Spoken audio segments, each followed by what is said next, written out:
Saludos, estimados estudiantes.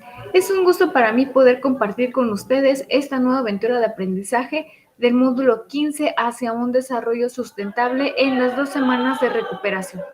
Durante estas 2 semanas vamos a ir viendo lo que es ácidos, bases, un poco de biología y un poco de química. Todo esto con la finalidad de que ustedes puedan acreditar con éxito el módulo. El éxito es la suma de pequeños esfuerzos que se repiten día tras día. Robert Collier. Mi nombre es Laura Guadalupe Paredes Mondragón y seré su asesora durante estas 2 semanas de aprendizaje.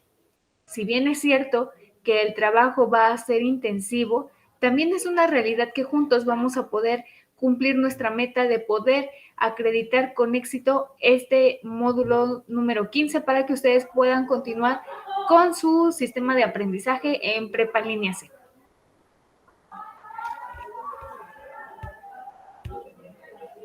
Llegó el momento de participar y ustedes tienen que decir qué tienen en común las siguientes sustancias. Ok, correcto.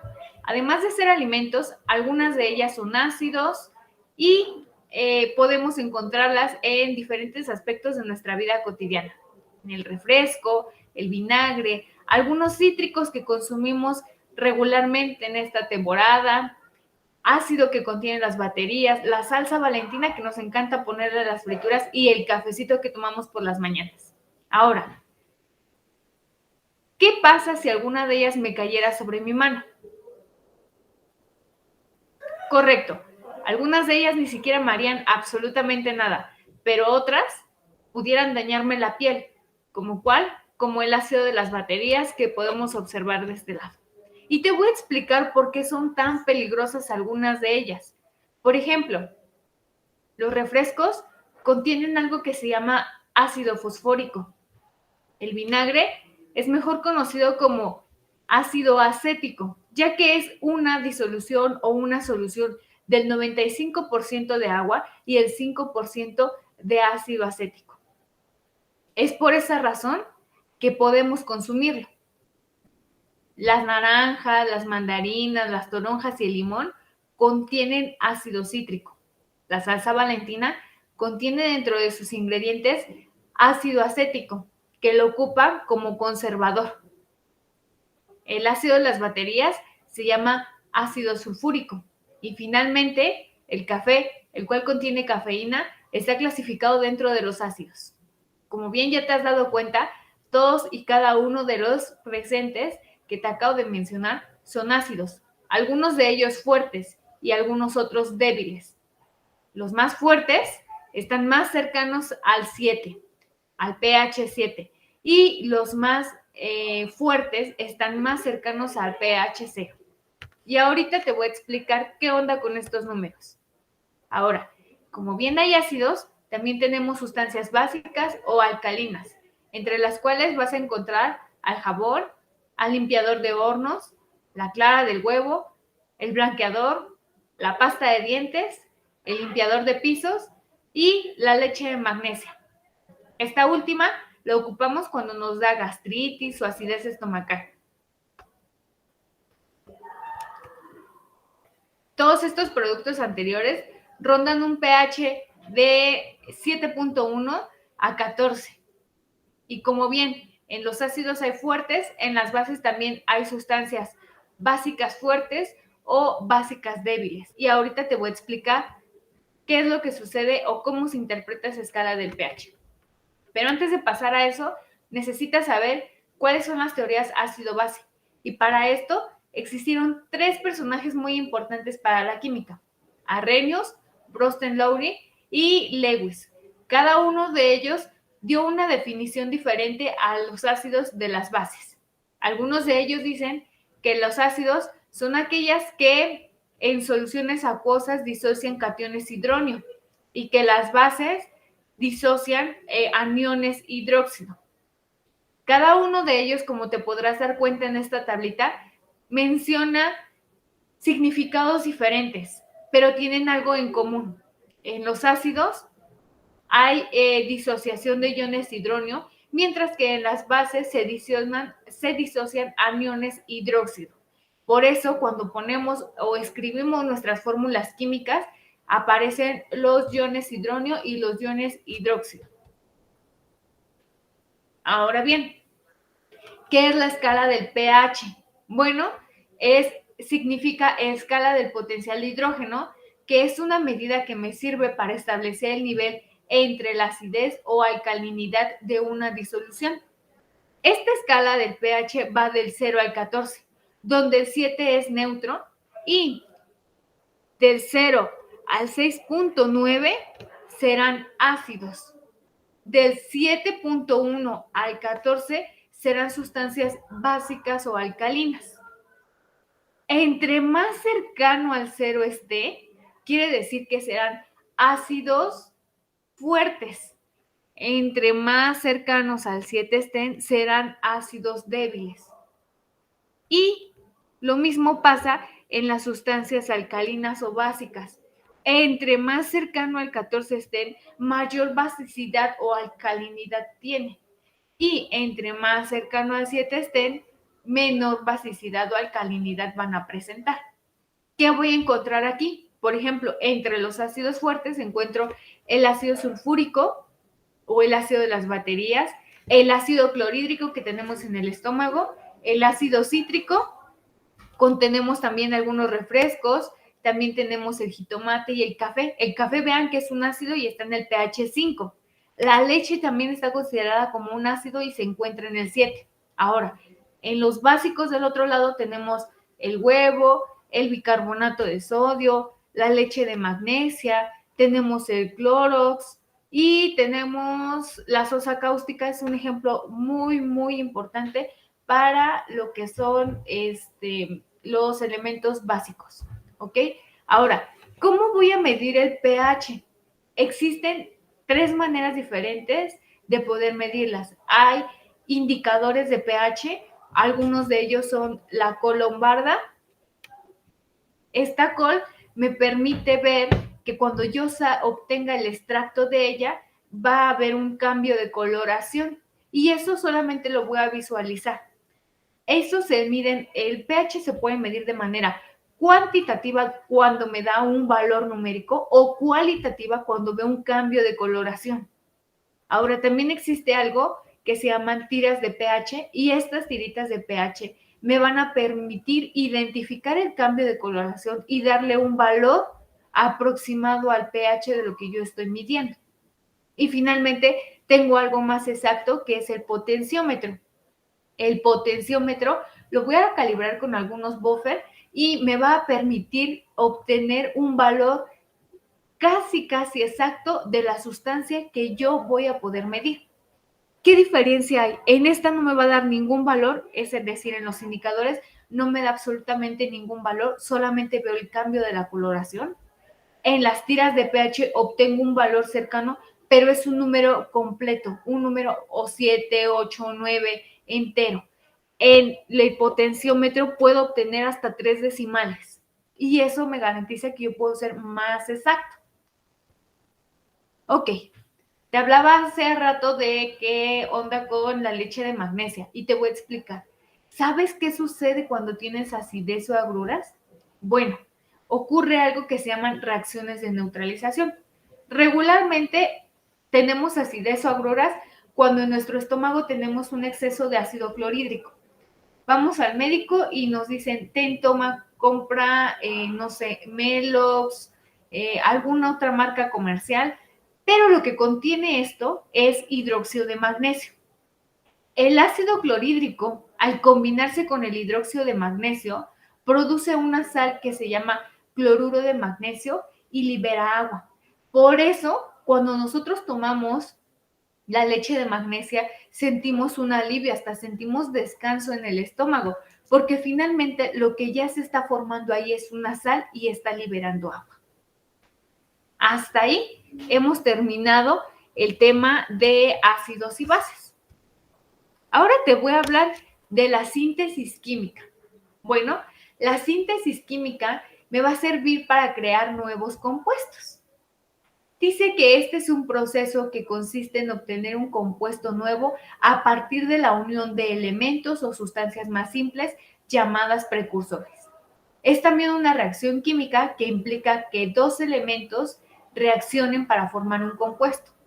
Generalmente su ecuación la describen como A más B es igual a AB. ¿Qué quiere decir esto? Te lo voy a explicar de una manera más sencilla.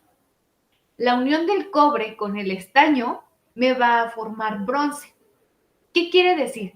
Yo puedo combinar cualquier elemento que yo tenga en la tabla periódica y voy a obtener un nuevo compuesto. Un compuesto es la unión de dos o más elementos. Por ejemplo, el agua. El agua, sus precursores son el hidrógeno y el oxígeno. Y la sustancia se llama agua, que es H2O. Ahora, ¿qué otro ejemplo tengo? El hidróxido de sodio, que es conocido como la sosa cáustica. Es la unión del sodio más el oxígeno más el hidrógeno. Por eso su fórmula es NaOH y a eso se le llama hidróxido de sodio. Ahora bien, ¿para qué me sirve esta síntesis química? Esta síntesis química me van a formar, por ejemplo, óxidos metálicos, anhídridos u óxidos no metálicos, sales, hidróxidos metálicos o oxiácidos. Todas ellas me van a servir para crear, por ejemplo, aceros, donde crean cacerolas, polímeros o plásticos, algunos adhesivos, pinturas, sin dejar a un lado los medicamentos. Por ejemplo, tenemos también que me sirve para usar los talcos que son óxidos de zinc y óxido de magnesio, ¿vale?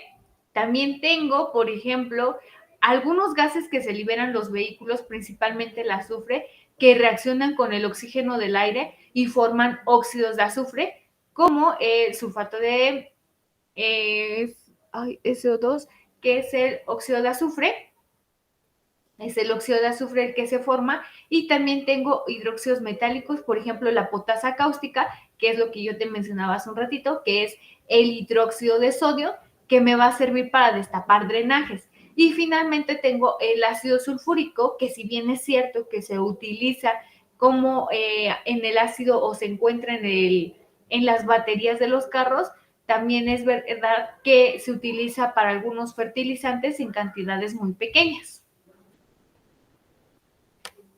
También vas a ocupar para contestar tus actividades formativas, conocer un poco de la química macromolecular, que esta dice que estudia las moléculas que tienen una masa molecular muy elevadas y que están formadas por un gran número de átomos. Por ejemplo, tenemos a las proteínas, los ácidos nucleicos, los carbohidratos y los lípidos.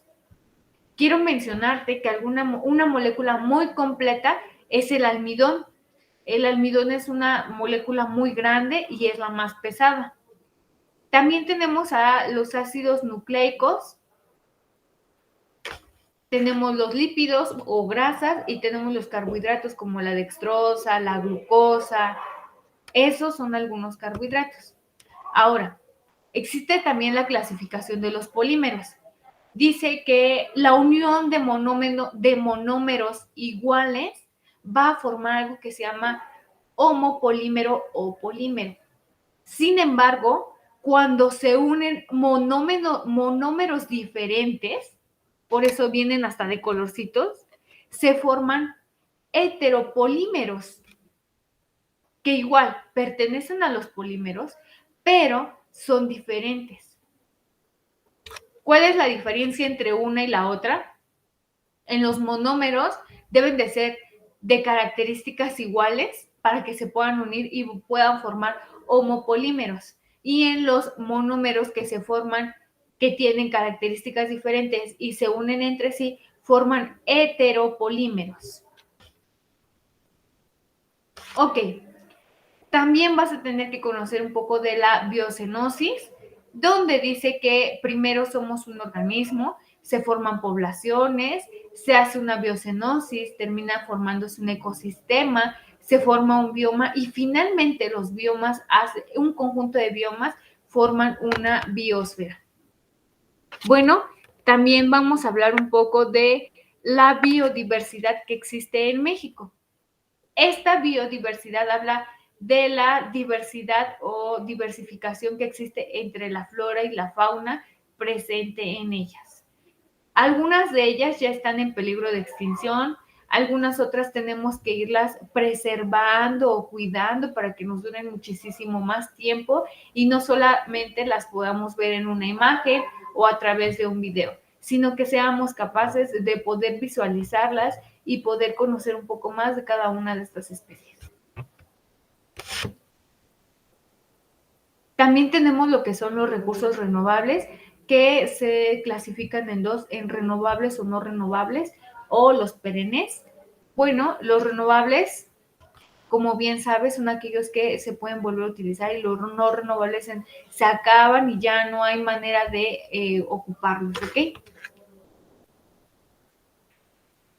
Ok, finalmente ya casi terminamos y te voy a hablar un poco de lo que es el equilibrio dinámico, de las reacciones reversibles, qué pasa con la velocidad, por qué se ocupa. Ok, el equilibrio dinámico es donde reacciones reversibles ocurren a la misma velocidad en ambos sentidos. Por eso tengo esto. Cuando ustedes vean que una flecha va para la derecha y la otra a la izquierda, quiere decir que son reacciones reversibles. Que la concentración de reactivos y productos son constantes en el tiempo. El equilibrio dinámico es cuando dos reacciones opuestas ocurren a la misma velocidad. Por ejemplo, una reacción reversible, por ejemplo, puede ser del estado sólido pasa a líquido, del líquido al gas. Estos cambios o estados de agregación del agua, esto es una reacción reversible. Sin embargo, no lo es así la combustión, que es una reacción irreversible. Ok, ahora, ¿qué pasa o qué efectos existen en el medio ambiente? Dice, ¿qué diferencias encuentras en la imagen y cómo puedes prevenir la eutrofización? Bueno, podemos ver que en la primera imagen tú encuentras un estado natural donde existe un equilibrio dinámico, se permite el paso de la luz, hay peces en capas profundas y las bacterias de descomposición empiezan a hacer su trabajo. En la eutrofización no ocurre eso. ¿Qué es la eutrofización?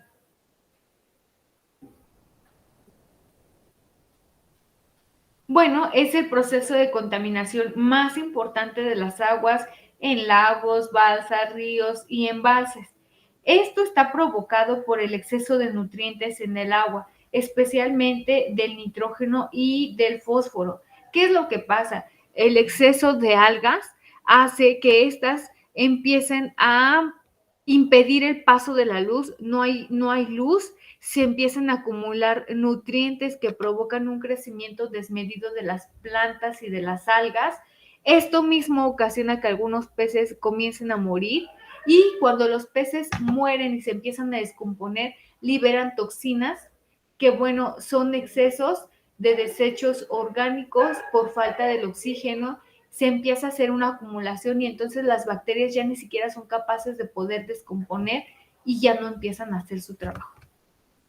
Ok, finalmente ya vamos a hablar de lo que son las reacciones químicas y dice que las reacciones químicas se producen cuando las sustancias participantes en ellas se transforman en sustancias distintas. A las primeras se les llaman reactivos y a las segundas se les llama productos. Quiere decir que todo lo que yo encuentre de este lado serán los reactivos y a esta flecha se le llama produce o reacciona y se obtienen los productos, ¿vale? Ahora, para esto, en las reacciones químicas siempre se debe cumplir la ley de la conservación de la materia o de la masa de Antonio Lavoisier, donde dice que la masa no se crea, la materia no se crea ni se destruye, que solamente se transforma. Aquí es cuando entra algo que se llama balanceo de ecuaciones, que día de mañana les voy a explicar de este tema, donde vamos a hablar de cómo es que lo mismo que yo tengo de un lado lo debo de tener en otro. Eso aplica cuando las ecuaciones están completamente balanceadas y quiere decir que la misma cantidad de átomos o moléculas que yo tenga presente en los reactivos debe de ser la misma a la que yo tenga presente en los productos. Ok, existen diferentes reacciones químicas, algunas de ellas que tú puedes observar en tu vida cotidiana son la combustión, por ejemplo, cuando quemamos madera o quemamos papel, una reacción de combustión, una reacción de neutralización, bueno, cuando tenemos acidez estomacal y nos tomamos un poco de leche de magnesia, esa es una reacción de neutralización, una reacción de oxidación. ¿Cuántas veces no hemos dejado, no sé, por ejemplo, alguna manzana, mordemos una manzana y de repente ya se empieza a oxidar? ¿Por qué? Porque el oxígeno empieza a jugar un papel importante ahí. O cuando mojamos algún candado, por ejemplo, aquí en la imagen se moja algún candado, se deja en el sol y al paso del tiempo se empieza a oxidar. ¿Vale? Bueno, vamos a hablar de los catalizadores. ¿Por qué son importantes los catalizadores? Los catalizadores me van a servir para acelerar o retardar una reacción química. Son muy importantes, por ejemplo, para las industrias alimenticias, farmacéuticas, incluso para la industria automotriz. ¿Por qué? Porque ellas me van a permitir acelerar los procesos o ir deteniendo los procesos. Por ejemplo, en la reacción en la industria alimentaria existen catalizadores que van retardando el proceso de oxidación de algunos alimentos. En la industria farmacéutica aceleran el proceso para que puedan obtener de una manera más rápida el producto. Por ejemplo, dice la química de tu cocina, ¿cómo hacer que los alimentos duren más? Pues ocupamos un catalizador. ¿Para qué? Para que retarde el proceso de putrefacción, el proceso de oxidación de algunos alimentos, ¿vale? Ok, y por ahí tenemos pendiente algún temita que se llama calentamiento global. De hecho, vas a tener que participar en el foro de integración acerca del calentamiento global. Yo te pido encarecidamente que empieces a participar para que puedan empezar a replicar el resto de tus compañeritos. Y esto, de una u otra manera, es un trabajo en equipo, ya que vamos nosotros haciendo nuestra aportación y para la segunda y tercera aportación requerimos replicar a algún compañero. Entonces, si no hay aportaciones, chicos, ¿a quién le van a replicar? Yo les voy a ir replicando a medida que ustedes lo vayan realizando, pero quiero que ustedes también puedan empezar a realizar los comentarios pertinentes para que podamos enriquecer este foro. Ahora, quiero pedirte de favor que en el foro de integración sea exclusivamente del tema, no vamos a publicar otra cosa. Si tienes dudas, si algo no está quedando claro, mándame un mensajito o ahorita te voy a proporcionar mi correo electrónico, me puedes escribir también. Trato de contestarte en un lapso no mayor a las 24 horas. Yo estoy conectada de 8 a 1, sin embargo, durante el transcurso de la tarde me doy un tiempo de seguir conectándome en la plataforma para ver algunos pendientes que hayan quedado. Ok, otra cosa que es importante mencionar es cuando tú, vamos a seguir las reglas de la netiqueta cuando tú quieras comentar o replicar a alguno de tus compañeros. Y también es importante que fundamentes tus respuestas. Si tú tomaste algún texto de internet, no importa, no hay ningún problema, es válido. Sin embargo, vamos a darle crédito al autor que ya hizo una investigación previa, ¿vale? Nosotros podemos parafrasear una frase, sí, pero vamos a citarla. Te voy a compartir hoy por la tarde un manual de formato APA para que tú puedas realizar los respectivos si consultas algún video, si quieres compartir alguna información, no importa. Ahora, en el foro social tú puedes hacer algún comentario de lo que te sea importante. Si tienes alguna duda, ahí también lo puedes realizar. Ya está abierto el foro social, ya también está abierto el foro de integración. Por favor, realiza todas las aportaciones que se te solicitan. Recuerda que este foro de integración tiene un peso del 14% y tus actividades formativas que corresponden a esta semana son del 16%. Yo te pido encarecidamente, vamos a echarle muchísimas ganas y de verdad que si en algo tienes duda, por favor no dudes en mandarme un mensajito, escríbeme para que yo pueda ayudarte con esta parte. Otra cosa que tengo que decirte, chicos, es ten la confianza de poder escribirme para que podamos sacar adelante este módulo. Solamente son 2 semanas, son 10 días, el trabajo va a ser arduo. El día de mañana te voy a volver a dar una sesión síncrona por si algo no queda claro, por si algo necesitas que te apoye igual. Pero bueno, quiero compartir contigo que el calentamiento global resulta del aumento del efecto invernadero. Ahora, ¿qué consecuencias has sufrido tú a causa del calentamiento global? Por ejemplo, ya hemos perdido las estaciones del año, aunque sabemos que hay primavera, verano, otoño e invierno, ya no sabemos en qué momento estamos, en qué estación. ¿Por qué? Esta es una consecuencia del calentamiento global. ¿Qué actividades haces para reducirlo? ¿Qué haces tú en casita para evitar o más bien para ir disminuyendo el calentamiento global?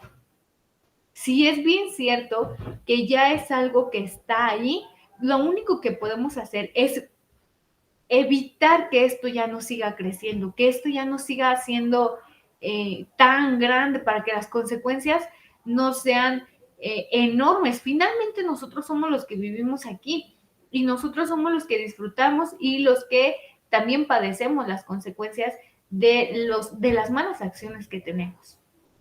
Por ejemplo, ocupar las 3R, reciclar, reutilizar, reusar, eso es una buena acción para el calentamiento global, evitar la tala de los árboles, no comprar tampoco a animalitos en peligro de extinción también es una buena práctica para evitar el calentamiento global. Recordemos que las especies también juegan un papel importante en ellos.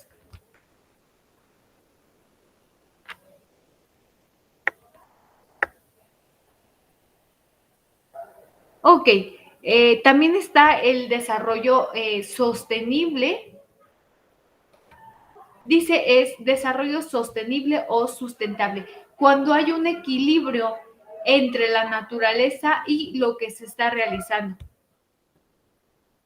Ok, finalmente vamos a hablar un poco de la bioética y dice que la bioética es la utilización de animales para experimentar con ellos y probar nuevas mediciones o vacunas. Bueno, esto ya está prohibido, ya hay una condición jurídica para los animales.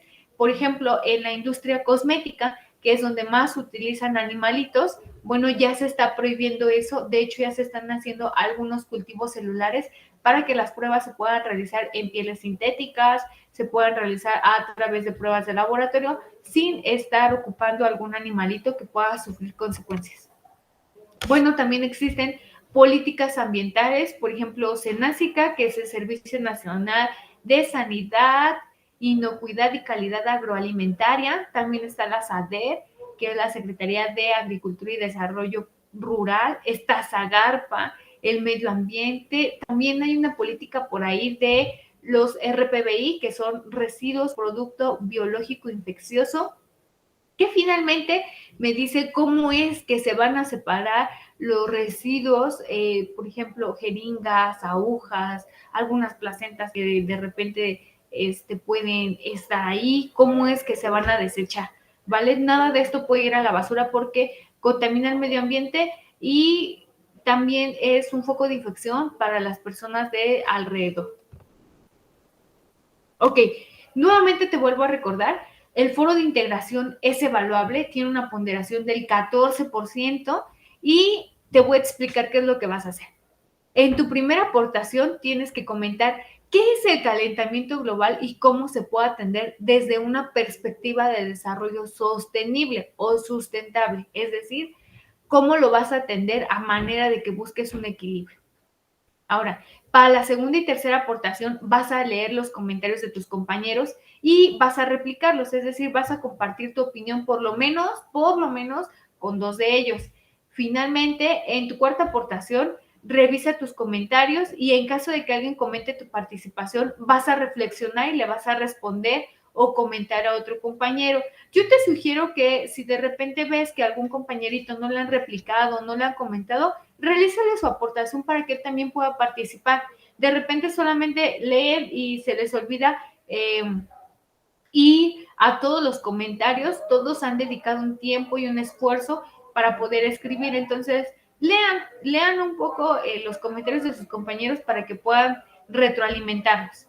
Finalmente, en tu última participación vas a elaborar una conclusión en la que tendrás que integrar las aportaciones de tus compañeros en relación con el planteamiento y explicar por qué consideras que esas ideas son relevantes, ¿vale?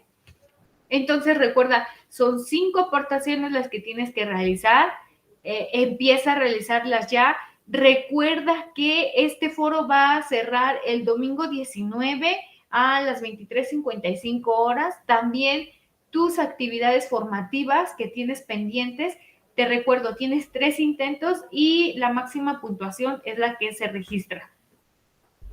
Quiero recordarte que es importante que realices tus actividades en tiempo y forma. Son 10 días, el trabajo va a ser intenso, pero haz que valga la pena tu esfuerzo y el compromiso. Ya estás a un poco más de la mitad de terminar prepa en línea, ¿sí?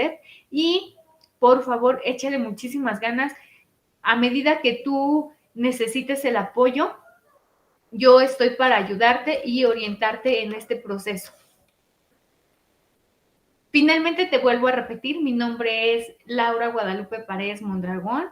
Te puedes comunicar conmigo a través de la mensajería, de los foros, el foro de novedades o el foro social durante las sesiones síncronas que vamos a tener y a través de mi correo electrónico, aquí está, es ab.lauraguadalupe.paredes@prepaenlinea-mediocep.edu.mx. Bueno, muchísimas gracias por estar aquí el día de hoy. Cualquier duda o cualquier cosa que necesites, no dudes en contactarme y nos ponemos de acuerdo para la siguiente sesión síncrona. Muchísimas gracias. Hasta luego, chicos.